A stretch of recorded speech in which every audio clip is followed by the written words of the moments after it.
Okay, is crypto doomed? Looking at this, the short answer is no. The long answer, stay tuned. So, what a week we've had, guys. It's been crazy, crazy week. I don't have to tell you about it. You know what happened here. And I'm doing this video because I think people who are new to the space, but even people who have been in the space a long time, sometimes need some motivation. And it's always good to go over the basics again. So I'm doing, you can call this a motivational video. Call it what you want. But we need this. And I want to go over some of the fundamentals, some fundamental arguments that need to be made and need to be put out there. So the first thing that happened was that we saw this massive drop led by Bitcoin, and it took the entire crypto market down. You know this already. And I mentioned in a previous video, I said that this was extremely disappointing because we thought that this would be the crash where Bitcoin was one of those safe havens. We knew a crash was coming. We didn't know the coronavirus was coming and it would trigger this crash. Many people have been saying for the last 6-7 months, there's a good chance that a crash is coming soon within the next 1 to 2 years. A crash of the stock markets, right? Because this has been the longest stock run ever up until now. And quantitative easing, it's fake. Money printing entering the stock market. That's why it was happening. And it didn't happen. But we're just a week in. We're only a few days into this market crash. There we go. It was a bit of a crash there, but this movement really happened 3 days ago, 4 days ago. Okay? So keep that in mind, number one. Number two, here's an article saying that cash is the new safe haven. So they're taking a very quick look back just after a few days. This was actually a day after the crash on the 12th. And it says here, turns out cold hard cash with the help of government bonds, not Bitcoin or even gold, is where people are turning to, right? And I saw the most amount of smug tweets from bankers and financial advisors. I have a friend who was in high school with me, and he's a financial advisor, right? He takes people's money and invests it mostly around pensions and things like that. And he said to me, well, looks like Bitcoin's dead because it's not cash and it's not a store of value either now, as we can see. And obviously it ticked me off, and maybe that's one of the reasons why I'm making the video, but it doesn't always happen like that. So firstly, as you can see here, gold, which has been a store of value for thousands of years, dropped big time. Okay, 60 days, massive drop. And I think you need to look at what happened during the last market crash. So there's a guy called Bob Loukas. And I follow Bob Loukas. He has a very good series of Bitcoin videos. I'm not plugging the guy because I don't know him. Called The 4-Year Journey. And this tweet's very interesting. He says here, I believe that gold plays out like 2008. Down on the initial liquidity run. So what's happening here? Let's have a look at 2008. So, now this is a bit small, but you see that the gold price dropped for a bit. That was maybe 6 months at least. But what happened here was people put their money into cash because they're then deciding where to go next. It's not a sure bet that you would go into gold. You're not going to go into oil now because the Saudis have taken advantage of the situation and they want the oil price to go down because it's going to put the shale producers in the US out of business by the looks of things. And look what happened over the next 4 years, right? I'm going to come back to this. So people want liquidity now, not because liquidity and cash is the safe haven, because you need money, liquid money, to then make your next move, your next investment. So every financial advisor telling you, well, cash is king and Bitcoin failed again. There we go. Bitcoin has failed as a safe haven during this crisis 5 hours ago, but Bob Loukas is saying exactly what I just said. It's a liquidity event. Have to raise cash to meet margin. Right? This guy is saying it'll, Bob again, generally for 4 to 10 weeks. We're only entering the second week. So don't listen to the naysayers. And of course, the bankers, financial advisors are smiling. They shouldn't be smiling because look at their investments. But they're just taking advantage of this situation to say that Bitcoin's dead and crypto's dead, and we've heard this all before. So I think this could be something that plays out, firstly. Secondly, what if this is what happens? We don't know yet. We'll have to watch this over the next year or so. But people go for liquidity.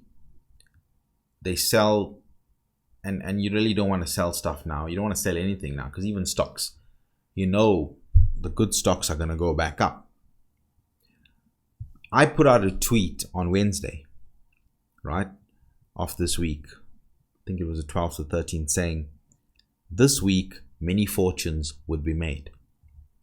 And what I meant by that was the smart guys, like Warren Buffett, Charlie Munger, they're sitting back and rubbing their hands. Warren Buffett has admitted to this. He said in 2008, he sat back, licking his lips this period here. And he was just watching while people were panicking. When you panic, you're going to make a mistake. So the main thing I want to say here is, do not panic. You've heard this before, but you're still going to do it, some of you. Do not panic. There's a reason why we have this meme called HODL, which comes from hold. So the other thing which is quite interesting is that perhaps in Western markets, we haven't seen Bitcoin as a safe haven. But there are other markets in the world where it has become a safe haven. So here's another article, 13th of March. Yesterday, despite the price crash, crypto is a safe haven in the Middle East. And I would say Venezuela, Zimbabwe. You've heard all of this before. So so far, most of what I'm telling you in this video, most of you know this already. So don't do anything silly when your banker friend or financial advisor friend says to you, Bitcoin's dead, get out of there. That's what they want you to do, right? So the other thing that happened was people were then talking about circuit breakers. I've got this here, right? So what's a circuit breaker? So what these stock markets have is, if you have a massive decline, I think it's 7%, you can see there, and there's another one, a level 2, I think it's a 12%. They immediately halt trading for 15 minutes. So if you have a massive decline, and that is massive for one day, trading's halted for 15 minutes. Let everything calm down. And we saw that this week, where after the 15 minutes, it went down again slightly. And I think that's when the US government made an announcement about some kind of stimulus package and support for the virus as well, state of emergency, and the stock market reacted well and started going up again.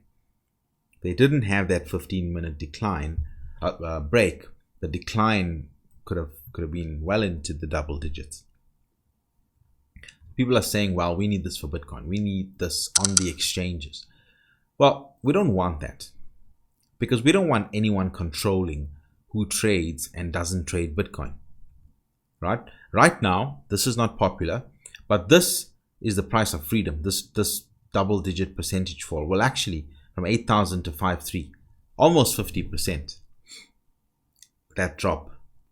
That's the price of freedom. Now, what's going to happen after this is that some of these exchanges may well listen to the sentiment and go and put in circuit breakers. Hey, we don't have to support these exchanges. And it may even be a good thing for people who aren't savvy, It may protect certain individuals. there's just going to be a big market built on top of crypto. We need to know that. But if you are really experienced in crypto and you know why you're in it, and if you value freedom and decentralization, then as long as we have options where we can trade whenever we want to, we don't have to go via a middleman with KYC. As long as we maintain those options, then it's fine. It's fine if there's an exchange catering for what I'm going to call the ordinary man, in quotes. And I'll give you an example, right? So this is something called local Bitcoin. Some of you may have heard of it. This is almost like an eBay for Bitcoin, where I can buy directly from you. I don't have to go to a centralized, in quotes, exchange. And I can find individuals who are happy to sell directly to me. And here's a guy. I'm just picking a random guy. Let's just see. So here's his profile. So he's been on local Bitcoins for a few years, verified his email and phone number with them, and trusted by a lot of people. So he's done a lot of transactions and some people have left feedback. And this is great. What people don't realize is that even today, right now, people say Bitcoin has no use case. It doesn't work as cash. You know what? Even after this crash, a Bitcoin's worth $5,000. So here's a use case for you. Today, I can say to you, hey, I'll give you 1 Bitcoin for your old car there. It's a car, something significant. If you go to the used car dealer, he's going to give you a crappy price because he wants to resell it. He'll give you, $3,000 because he wants to sell it for $6,000. Okay? Then there's paperwork and I don't know, maybe a tax implication, maybe not. Everybody makes a cut. When I buy it, let's say I finance it, I'm maybe not going to finance $5,000, maybe I am. Then someone's making a cut. So I could say to you right now today, give me the keys to your car, and in front of you, I will transfer from my Trezor to your Trezor 1 Bitcoin, which is worth right now roughly 5,300. And that brings into question another thing about why would I sell it if I know it's going to go up. But hey, in this scenario, this is what I'm going to do. And nobody knows. As 2 free individuals, we've made a transaction. We don't have to give cuts to anyone, right? And it's not recorded anywhere, right? Nobody has to know on this date I paid you that value. Why should it be recorded? And some people say, well, it can be traced on the blockchain. On the blockchain, it's showing that this address made a transfer on this date to that address. So without centralized KYC, nobody knows that I own one of those addresses and you may own one of those addresses. Of course, if you register on an exchange where it's KYC, they know it's you. Then you move from the exchange to that hardware wallet. Eventually, they could trace it up. Apparently, the government's trying to do that right now. But I could generate a brand new address. And of course, there are other coins that have ZK snarks and privacy and things like that. But this is the freedom. This is the freedom. And this is the reason why crypto is not doomed. This is use case number 1, guys. So don't listen to your banker friends. Don't follow the media. The media likes panic because panic sells. If you look at the coronavirus, guys, I'm not underestimating the coronavirus. It's a big, serious thing. We don't know what's going to happen. It's going to change our lives forever. But look at the panic around toilet papers. I mean, you should really be queuing up for soap and hand sanitizer, right? Not toilet paper. But the media pushes those pictures and articles and they sell panic. Media sold panic a lot this week. Trust me. Oh, did they sell panic? I'll leave you on this note. So this is massive. Bill Gates has finally departed the board. Remember, he stepped down years ago as CEO, but he was still on the board and he was chairman of the board. And he's saying, look, I want to get more into philanthropy. And one of the things he's going to do is he's going to work on using blockchain technology in Africa. And I spoke this week while the markets were dropping. We had the Blockchain Africa conference in Johannesburg, and I was there, and I was talking about consortium chain technology. I'm going to do a replay of my session. If the organizers give me the YouTube video, I'll post it onto YouTube, or I will do a replay of the session. I think it's going to be very interesting for you. But basically, here's another use case: blockchain, right? And public chains, Ethereum, have a big role to play. We're not going to give that up, right? This is not representative of the work being done here. This is what you need to look at, right? The example I gave of me doing a transaction to a friend of mine, I say friend because obviously there's a level of trust. I'm not going to put Bitcoin into his wallet and then I don't see the guy again, or I don't get the keys to his car. Different story. There have been some issues with local Bitcoins where some individuals haven't been as honest, but generally it looks like it works, right? I might try it. I might actually try and do a small payment and see how it goes. So get back to square one, true north. Get back to true north. Why are we in it? Freedom, flexibility, ability to transact, a whole host of other things. And when you get back to these core values of crypto and blockchain, then you're going to ignore the media hype, and then you're going to see that this, let me go log,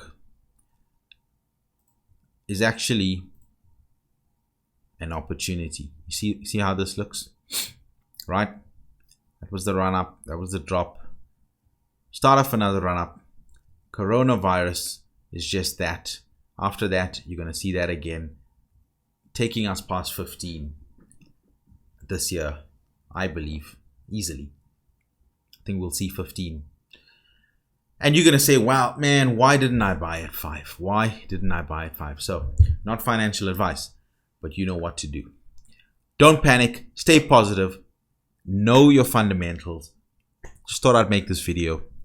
And happy trading, guys. I will see you very, very soon.